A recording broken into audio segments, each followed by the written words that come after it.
ওনার সবচেয়ে বড় আঘাতের জায়গা যেটা, সেটা হলো কোরআনের 4 পরিভাষা। তবে মাওলানা মুহাদ্দিস সাহেব জামাত ইসলাম নামে যে ট্যাবলেট এবং বড়ি তিনি সৃষ্টি করেছেন, এটা সবাইকে খাওয়াইছে, নিজের বাচ্চাদেরকে খাওয়ায় না। আমার বাবা মওদুদী ঠিক ততটা যত্নের সঙ্গে আমাদেরকে জামাতে ইসলাম থেকে দূরে রেখেছেন। আবার 71-এ যখন এখানকার বাংলাদেশের স্বাধীনতা যুদ্ধ হয়, তখন তার জল জামাত ইসলাম তার বিরোধিতা করেছে। এই কারণে এইখানে তার ছেলে বলেছেন, এই কারণে এইখানে জামাত ইসলাম নিষিদ্ধ হওয়া উচিত। যে এই মুহাদ্দিস সাহেবের বাংলা বই পড়ে যে রেফারেন্স গুলো ভুয়া। মাওলানা মুহাদ্দিস সাহেব মেট্রিকুলেশন পাস। আসসালামু আলাইকুম ওয়া রাহমাতুল্লাহি ওয়া বারাকাতুহু। আলহামদুলিল্লাহ ওয়াহদা ওয়াসসালাতু ওয়াসসালামু আলা মান লা নাবিয়্যা বা'দা। আজকের এই মতবিনিময় সভার সম্মানিত সভাপতি, আমাদের তেজগাঁও অঞ্চলের বরেণ্য জননেতা, আজকের এই সভার সম্মানিত প্রধান অতিথি আমাদের নীরব ভাই, মাথার তাজ হাজরাতে উলামায়ে কেরাম। আমাকে নির্দিষ্ট একটা বিষয়ে কথা বলতে বলা হয়েছে, বিষয়টা বড়, এই জন্য ভূমিকা ছাড়া আমি মূল বিষয়ে চলে যাচ্ছি। মৌলানা বাবুনগরী দামাত বারাকাতুহুম, তিনি কেন বলছেন যে এই দলটাকে মানা যাবে না, কারণটা কি? এই বিষয়টা বিশেষ করে আমাদের তরুণদের মধ্যে চর্চা কমে যাওয়ার কারণে অনেকের ভেতরে প্রশ্ন থাকে। মৌলানা মুহাদ্দিস সাহেবের জীবনী লিখেছেন জামাতে ইসলামীর সাবেক দীর্ঘদিনের ভারপ্রাপ্ত আমির আব্বাস আলী খান। যাদের বয়স একটু হয়েছে তারা আব্বাস আলী খান সাহেবকে চিনেন। চমৎকার দেখতে সুন্দর মানুষ ছিলেন এবং ঢাকাতে নির্বাচন করে ফেলুর হয়েছিলেন। তিনি মৌলানা মুহাদ্দিস সাহেবের জীবনী লিখেছেন, সেখানে তিনি উল্লেখ করেছেন মৌলানা মুহাদ্দিস সাহেব মেট্রিকুলেশন পাস, যেটাকে আজকালকার ভাষায় হয় এসএসসি অথবা দাখিল মান বলা যায়। তো এই পরিমাণে লেখাপড়া করা যে মানুষটা, তিনি বিদ্যা বুদ্ধিতে কতটা উচ্চতর হবেন সেটা স্বাভাবিকভাবে আমরা অনুমান করতে পারি। তারপরও আমরা অনুমানে পথ না চলে বরং যদি সোজা মৌলানা মুহাদ্দিস সাহেবকে জিজ্ঞেস করি যে হযরত, আপনার লেখাপড়া এবং পাঠের উচ্চতা এ বিষয়ে যদি আমাদেরকে একটু মেহরবানি করে বলতেন, তাহলে মাওলানা এইভাবে বলবেন। তিনি নিজে লিখেছেন যেটা, मुझे गुरूह उलमा में शामिल होने का शर्फ हासिल नहीं है, अर्थात আমি आलिम ना, मैं एक बीच की रास का आदमी हूँ, माझामाझी जाकर मानो, जिसने जदीद और कदीम दोनों तरीक़ाए तालीम से कुछ कुछ हिस्सा पाया। नीम तबीब नीम मुल्ला दुटो হয়েছেন তিনি, और दोनों कोचों को चल फिर कर देखा है। अपनी बसीरत की बिना पर ना तो मैं कदीम गुरूह को सरापा खैर समझता हो ना जदीद गुरूह को। আমার একটা বসিরত আছে, অন্তর্দৃষ্টি, সেই অন্তর্দৃষ্টিতে আমি পুরনোটাকেও ঠিক মনে করি না, নতুনটাকেও ঠিক মনে করি না। এই হলো ওনার নিজের ভাষ্য। কাজেই এসএসসি বা দাখিল পর্যায়ে পড়াশোনা করা একজন মানুষ, তিনি যখন ধর্মটাকে ব্যাখ্যা করতে যাবেন, তো তাকে তার রাস্তা আগে থেকে পরিষ্কার করতে হয়, যেন তার এই ব্যাখ্যা পৃথিবী গিলতে পারে। এই জন্য তিনি খুব পরিষ্কার করে এটা বলে দিয়েছেন। আমি একটু সময়ে খুব নিব, যেহেতু বিষয়টা এরকমেরই।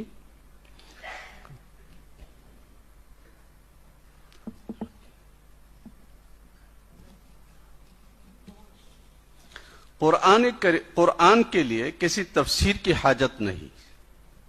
देखते पाচ্ছেন বিখ্যাত কিতাব তানকিহাত, मौलाना मुहाद्दिस साहेबर विख्यात किताब, ওনার কিতাব থেকে পড়ছি। कुरान के लिए किसी तफसीर की हाजत नहीं, एक आला दर्जा का प्रोफेसर काफी है, जिसने कुरान का बनज़र गायर मुताला किया हो। बनज़र गायर স্বাধীনভাবে পড়েছেন এমন একজন প্রফেসর কোরআন ব্যাখ্যার জন্য যথেষ্ট। আপনারা যে নাউজুবিল্লাহ বলবেন, এটা মাওলানা মুহাদ্দিস সাহেব আবার জানতেন। এই জন্য মাওলানা মুহাদ্দিস সাহেব আপনাদের সম্পর্কেও কথা বলেছেন, সেটাও একটু যদি আপনারা শুনেন তাহলে মনে হয় ভালো লাগতে পারে আপনাদের। আর যদি ভালো না লাগে আমার কিছু করার নাই, কারণ বক্তব্যটা মাওলানা মুহদ্দিস সাহেবের সরাসরি কিতাব থেকেই শোনাচ্ছি। আমাদের সমাজ ইবাদতের অর্থ বুঝে না, সেই জায়গাটায় যাব। এই যে ইবাদতের জায়গাটা বুঝে না, ইসলামের মূল চিন্তাটাকে বুঝে না, যে কারণে যে দুনিয়াতে ইসলামটা হচ্ছে না, এর জন্য দায়ী কারা, এই জায়গাটা তিনি চিহ্নিত করছেন। আগার কহি জামাত কি পাবন্দি হয়, মসজিদের নামাজের, যার ভেতর দিয়ে মানুষ ইবাদত বুঝবে, ইসলাম কায়েম করবে, तो मस्जिदों की इमामत के लिए उन लोगों को चुना जाता है जो दुनिया में किसी और काम के काबिल नहीं होते। বুঝতে পারছেন আপনারা কারা? খেয়াল করে শুনুন যে মসজিদের ইমামতের জন্য उन लोगों को चुना जाता है, चुनाव निर्वाचन, जो दुनिया में किसी और काम के काबिल नहीं होते। मस्जिद की रोटियां खाने वाले जाहिल, कम हौसला और पुस्त अखलाक लोगों को आपने उस नमाज का इमाम बनाया जो आपको खुदा का खलीफा और दुनिया में खुदाई फौजदार बनाने के लिए मुकर्रर की गई थी। এই রুটি খাওয়ার জন্য এ হলো আপনাদের, যেহেতু আপনারা আবার নাউজুবিল্লাহ বলবেন, তো এই কারণে আগেই আপনারা কারা, আপনাদের পরিচয় তিনি জাতির সামনে উপস্থাপন করেছেন যে এরা হলো এই মানুষগুলো। সুতরাং এই মানুষগুলো তারা তো কিছু বুঝেই না, শুধুমাত্র রুটি খাওয়ার জন্য মসজিদের মধ্যে থাকে। তো এই মানুষগুলো যা বলবে সেটা কোনোভাবেই গ্রহণ করার উপযুক্ত না। কাজেই তারা যে মসজিদগুলো থেকে আমাদেরকে আপনাদেরকে সরাবে, এই সরানোটা এদের নিজস্ব কোনো নতুন আইডিয়া না। যিনি এই দল প্রতিষ্ঠা করেছেন সৈয়দ আবুল আলা মওদুদী সাহেব, আজকাল তাকে তার দলের মানুষেরা আল্লামাও লেখে, মৌলানা তো লেখেই, তিনি নিজে কিন্তু স্বীকার করছেন না, আল্লামাও লেখা শুরু করেছে এরা। তো তিনি সেটা ধরিয়ে দিয়ে গেছেন এবং দেখিয়ে দিয়ে গেছেন। এটা হলো মাওলানা মুহদ্দিস সাহেবের খুতুবাত, বিখ্যাত জিনিস, বলবার তো অনেক জিনিস, কিন্তু ওই যে আবার আমাদের সবাইকে নামাজের জন্য যেতে হবে, এই জন্য খুব লম্বা রেফারেন্স দিচ্ছি না, এক দুইটা কথা, মানে এই কারণে আমি আপনাদের সামনে এই ইবারত উপস্থাপন করছি যে ওনারা আবার বলেন যে আমরা নাকি বানিয়ে বানিয়ে কথা বলি, এই একটা কথা ওনারা বলেন। বাকি ওনারা বানিয়ে বানিয়ে কথা বলেন না, ওনারা এই জায়গা থেকে খুবই ভালো। একেবারে নতুন এডিশন যেটা খেলাফত মুলুকিয়তের এসছে, তার 174 নম্বর পৃষ্ঠা, 174 নম্বর পৃষ্ঠার মধ্যে সৈয়দনা হযরত মুআবিয়া ইবনে আবি সুফিয়ান রাদিয়াল্লাহু তাআলা আনহুমা সম্পর্কে লিখেছেন যে তিনি নতুন যে বেদাতটা চালু করলেন সেটা হলো একেবারে শুধুমাত্র দামেস্ক না, মসজিদে নববীর খুতবা থেকে শুরু করে তার আমলকার সবগুলো মসজিদের মিম্বরে জুমার বয়ানে হযরত আলী রাদিয়াল্লাহু তাআলা আনহু এবং আহলে বাইতের সাব্বা শতম, তাদেরকে গালিগালাজ করা শুরু হয়। তিনটা কিতাবের রেফারেন্স দিয়েছেন, আল বিদায়া ওয়ান নিহায়া, ইবনুল আসিরের আল কামিল এবং ইমাম তাবারির আত তারিখ, এই তিন কিতাবের হাওয়ালা দিয়েছেন। আপনারা জানেন, বিশেষ করে আমি মুরব্বীদেরকে কিন্তু কথা বলছি না, আমার তরুণ ছোট ভাইদেরকে কথা বলছি, যে মাওলানা তকি উসমানী দামাত বরকাতুহুমের জব লিখেছেন হযরত মুআবিয়া और उनकी तारीखी हकायक, সেখানে তিনি 24 নম্বর পৃষ্ঠার মধ্যে এই আপত্তি সম্পর্কে লিখেছেন যে তিনটা রেফারেন্স মুহদ্দিস সাহেব দিয়েছেন, সেই তিনটা রেফারেন্সের কিতাবগুলো ওই জায়গায় আশেপাশে ডানে বামে, এমনকি এই প্রসঙ্গে আলোচনা এসছে, ইতিহাসের বিখ্যাত সমস্ত কিতাব চষা হয়েছে, কোন জায়গায় মওদুদী সাহেব হযরত মুআবিয়া সম্পর্কে যে অভিযোগ করেছেন এই অভিযোগ সম্পর্কে একটা শব্দও পাওয়া যায় নাই। মানে কি রকমের আজগবি আবিষ্কার, সৃজনশীলতা কাকে বলে, যে বর্তমান পৃথিবীর কোন কবি এমন সৃজনশীলতা দেখাতে পারবে না। এমন সৃজনশীলতা বানিয়ে বানিয়ে কিতাবের, বিখ্যাত কিতাবের হাওয়ালা দিয়ে দিয়ে বলেছেন, অথচ ওই কিতাবের মধ্যে নাই। হযরত মুআবিয়া রাদিয়াল্লাহু তাআলা আনহু চিঠি লিখেছেন, গনিমতের টাকা রূপা এবং স্বর্ণ আমার কাছে পাঠিয়ে দাও। মাওলানা তকি উসমানী সাহেব পুরো বেদায়া নিহায়ের ইবারত তুলে দেখিয়েছেন যে ওখানে লেখা আছে শেষে লি বাইতিল মাল, ওই জায়গাটা হযফ করে দিয়েছে। যিনি আমির তিনি বলেছেন যে খুমুস বাইতুল মালের জন্য পাঠাও, সেই জায়গার মধ্যে ওটাকে উপস্থাপন করছে এইভাবে যে খুমুস আমার জন্য পাঠিয়ে দাও। এ হলো মাওলানা মুদ্দি সাহেব। তো যে দলের মাননীয় প্রতিষ্ঠাতা এতটা সৎ, এতটা ভালো, সেই দলের লোকেরা কি বলবে কি করবে সেখান থেকে আপনারা বুঝুন। ইবাদত, এই ইবাদত সম্পর্কে মাওলানা মুদ্দি সাহেবের একটা বিষয় তো এটা আছে যে স্বাভাবিকভাবে আমরা যেটা বলি যে নবী, রাসূল, সাহাবা, পীর, আউলিয়া, আইম্মায়ে কেরাম এইসব জায়গা, কিন্তু মূলত ওনার সবচেয়ে বড় আঘাতের জায়গা যেটা সেটা হলো কোরআনের 4 পরিভাষা, ইলাহ, রব, দ্বীন, ইবাদত, এবং এই সম্পর্কিত ওনার যে বিখ্যাত কিতাব সেটা। সেই জায়গার মধ্যে মাওলানা মুদ্দি সাহেব যেটা বারবার বলে বুঝানোর চেষ্টা করেছেন সেটা হলো মূলত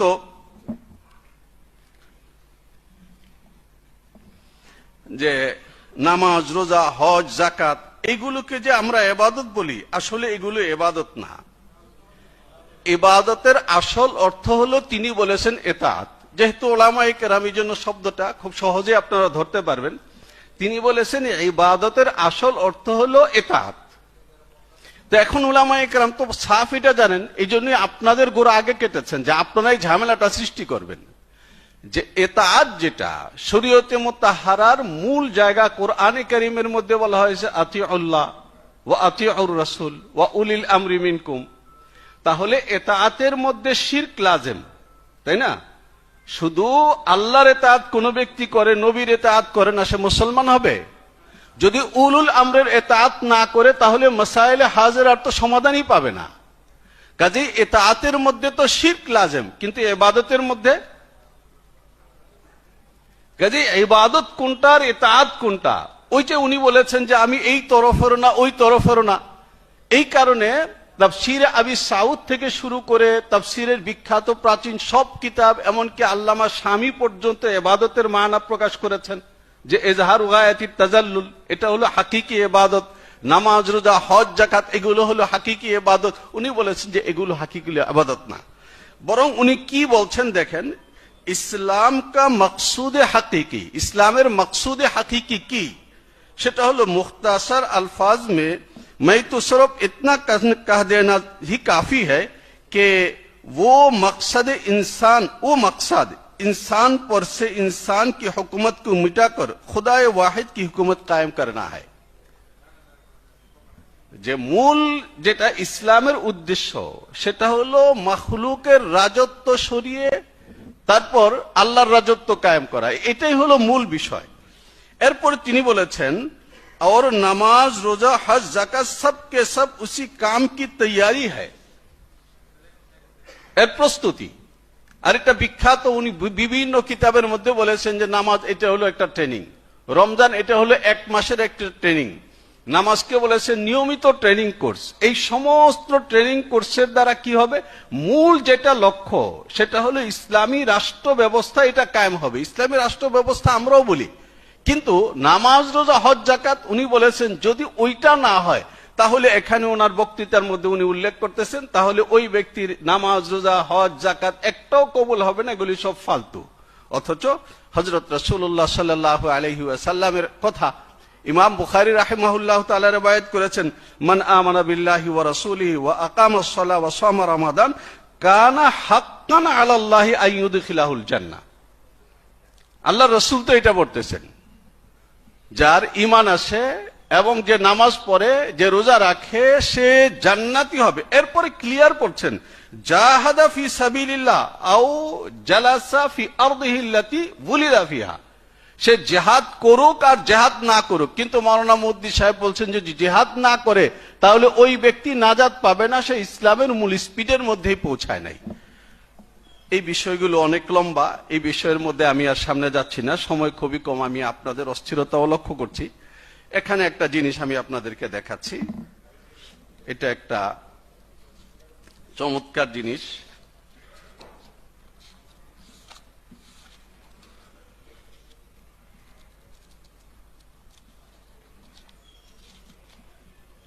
দূর থেকে দেখতে পাবেন কিনা আপনারা, পত্রিকার একটা নাম দেখতে পাচ্ছেন?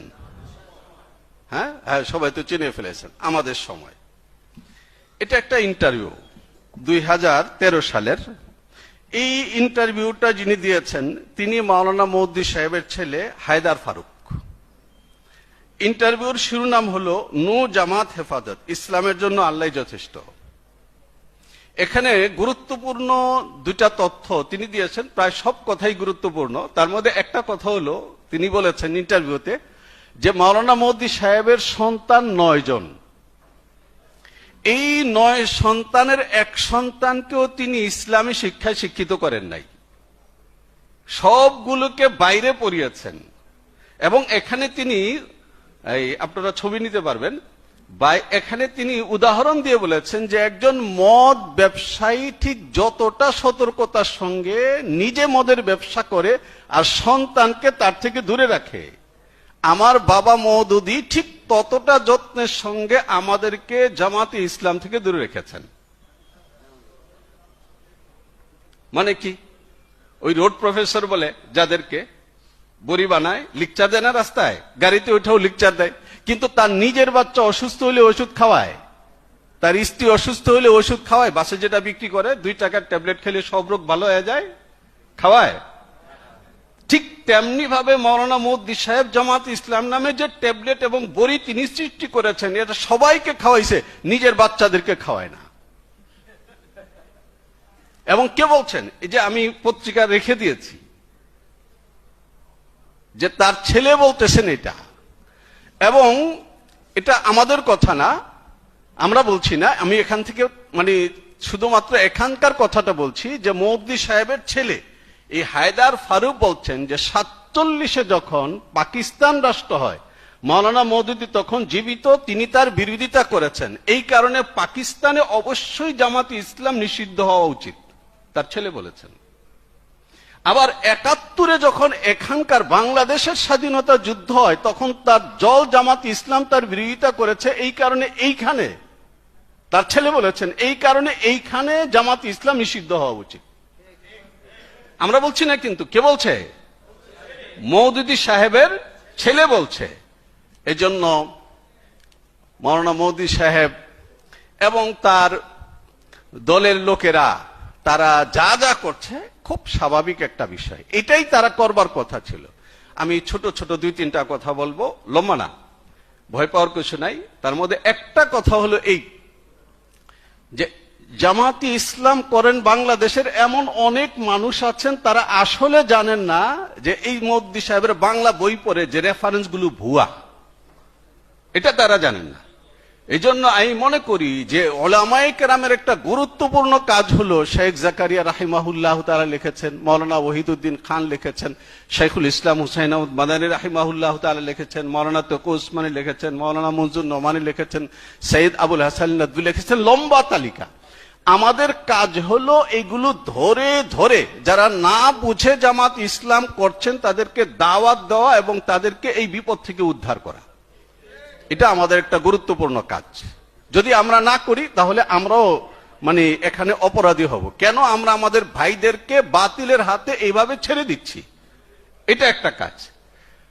আরেকটা গুরুত্বপূর্ণ কাজ যেটা, সেটা হলো সম্ভবত আলামিন সাহেবী এখানকার আমাদের হেফাজতের সেক্রেটারি। হেফাজতে ইসলাম তো ইসলামের হেফাজতের জন্য, বাবুনগরী সাহেব যে জামাতে ইসলাম ইসলামী দল না এবং এখান থেকে সাবধান থাকতে বলছেন, এটা কি একা বাবুনগরীর কথা না পুরো হেফাজতের কথা?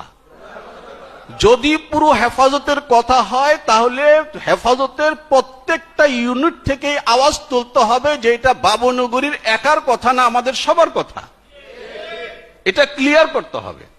3 নম্বর বিষয় হলো এটা, এখানে আমরা অনেকে আছি যারা মাদ্রাসা শিক্ষক, বেফাকুল মাদারিসের কাছে দাবি জানাতে হবে যে এই বছর থেকে কন্টিনিউ প্রতি বছর মেশকাত জামাতের যে পরীক্ষা, সেই পরীক্ষায় মওদুদীবাদ সম্পর্কে মৌলিক একটা প্রশ্ন বাধ্যতামূলক করে দিতে হবে। যেন আমাদের তরুণরা লেখাপড়া করে বুঝে শুনে তারপর মাদ্রাসা থেকে বের হয়, তারা যেন বাতিলের পানির মধ্যে আবার নিজেরা গলে না যায়। 4 নাম্বার আমার শেষ কথা, যে জায়গাটায় মানে কোনো কারণে আমার এই মানে নোটটা করা হয়ে গেছে, নাম হলো আল আজিজ, জামিয়া রহমানিয়া থেকে। তো এটা 2013 সালের সম্ভবত ওনাদের ডায়েরি। তো এই ডায়েরির মধ্যে অনেক কিছু আছে, তার মধ্যে জামাতে ইসলাম কি কি কারণে বাতিল ফিরকা সেটা এখানেও আছে। আমরা এখানে অনেকেই মাদ্রাসার লোক আছি, আমি আবদার করব যে মাদ্রাসাগুলো থেকে যে ডায়েরি বের হয়, যে স্মারক বের হয়, এই বছরের ডায়েরি এবং স্মারকের মধ্যে যেন আমরা সবাই এই চেষ্টাটা করি যে মওদুদিবাদ সম্পর্কে একটা ভালো দলিল সমৃদ্ধ আর্টিকেল যেন থাকে। এবং অন্যরা যে কথা নীরব ভাইকে বলেছেন, আমিও সেই কথা বলবো যে আমরা বেশিরভাগ মাসাজিদের মধ্যে যারা আছি, আমরা রাজনীতির মানুষ না, আমরা আমাদের দ্বীনের মানুষ। আমরা চাই যে স্বাধীনভাবে হযরত মুহাম্মদুর রাসূলুল্লাহ সাল্লাল্লাহু আলাইহি ওয়াসাল্লামের দ্বীন যেটা আমরা লাভ করেছি, এটা স্বাধীনভাবে বলতে চাই। আমরা এই স্বাধীনভাবে বলবার সুযোগটা যেন পাই, সম্মানের সঙ্গে যেন আমরা আমাদের দায়িত্ব পালন করতে পারি, এই বিষয়ে আশা করি বিএনপি ভবিষ্যতে আমাদেরকে সেই সুযোগটা করে দিবে। যেভাবে আমরা গত সময়ে একটা শ্বাসরুদ্ধকর পরিবেশের মধ্যে ছিলাম, আমরা স্বাধীনভাবে নামাজের দোয়াটা পর্যন্ত করতে পারিনি, সেই জায়গা থেকে আল্লাহ যেমন বের করেছেন যেন আমরা এই বাইরে থাকি। আমাকে লম্বা কথা বলার সুযোগ দেওয়ার জন্য সকলের প্রতি শুকরিয়া। আসসালামু আলাইকুম ওয়া রাহমাতুল্লাহ।